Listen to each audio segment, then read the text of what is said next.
മന്ത്രി വീണ ജോർജിന്റെ ഗൺമാൻ നൽകിയ വ്യാജ പരാതിയിൽ 2 ആഴ്ചയിലധികം ജയിലിൽ കിടത്തിയ KSU നേതാക്കൾക്ക് നഷ്ടപരിഹാരം നൽകണമെന്ന് അഡ്വക്കേറ്റ് ടി.ഒ. മോഹനൻ 25 ലക്ഷം വീതം നഷ്ടപരിഹാരം നൽകാൻ തയ്യാറാകണം. ഇല്ലെങ്കിൽ ഹൈക്കോടതിയെ സമീപിക്കും. ആയുധം ഉപയോഗിച്ച് ആക്രമിച്ചിട്ടില്ലെന്ന് മന്ത്രി തന്നെ തുറന്നു സമ്മതിച്ച സാഹചര്യത്തിലാണ് നഷ്ടപരിഹാരം ആവശ്യപ്പെടുന്നതെന്നും ടി.ഒ. മോഹനൻ കണ്ണൂരിൽ പറഞ്ഞു. ആരോഗ്യമന്ത്രി വീണ ജോർജിന്റെ ഗവൺമെന്റ് നൽകിയ വ്യാജ പരാതിയിലാണ് KSU പ്രവർത്തകരെ ജയിലിലടച്ചതെന്നും ഇത് കടുത്ത മനുഷ്യാവകാശ ലംഘനമാണെന്നും അഡ്വക്കേറ്റ് ടി.ഒ. മോഹനൻ പറഞ്ഞു.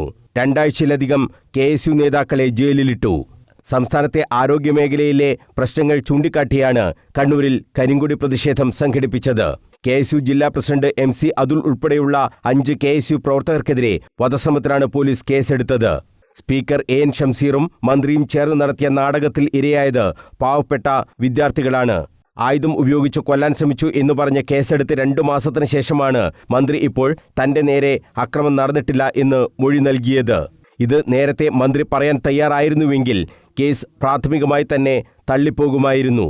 മനഃപൂർവ്വം KSU പ്രവർത്തകരെ ജയിലിലിടുക എന്ന ലക്ഷ്യത്തോടുകൂടിയാണ് മന്ത്രി വീണ ജോർജും സ്പീക്കർ AN ഷംസീറും വ്യാജ പ്രചരണം നടത്തിയത്. ചിരിച്ചും കടിച്ചും റെയിൽവേ സ്റ്റേഷനിലൂടെ നടന്നുപോയി 3ാമത്തെ പ്ലാറ്റ്ഫോമിൽ അവരെത്തി. അവിടെ നിന്നും സൗഹൃദത്തോടെ ചിരിച്ചും ഉല്ലസിച്ചും സംസാരിക്കുന്നത് നമ്മൾ കണ്ടതാണ്. അവിടെയാണ് പഴയ SFIക്കാരനായ അല്ലെങ്കിൽ പഴയ DYFIക്കാരനായ ശ്രീ ഷംസീർ എത്തുന്നത്. അദ്ദേഹം ആ സമയത്ത് സ്പീക്കർ എന്നുള്ള നില മറന്നുപോയി. അവിടെ ഒരു പഴയ DYFIക്കാരനായിട്ട് മാറുകയും ഇവരെ എങ്ങനെയാണ് ജയിലിലടക്കാൻ പറ്റുക എന്നതിനെക്കുറിച്ച് ഗൂഢാലോചന നടത്തുകയും അവിടെ അവർക്കൊരു ഫോൺ കോൾ വരുമ്പോൾ ആ സ്പോട്ടിലാണ് മന്ത്രിയുടെ സ്വഭാവം മാറുന്നത് നമ്മൾ കണ്ടതാണ്. അവിടെ വെച്ച് മന്ത്രിക്ക് ക്രൂരമായി പരിക്കേറ്റു. പറയാൻ നോക്കുമ്പോൾ ഞാൻ പറയാമെന്ന് പറഞ്ഞ് ചാടിക്കയറി പറയുന്ന ദൃശ്യങ്ങൾ നിങ്ങൾ കണ്ടതാണ്.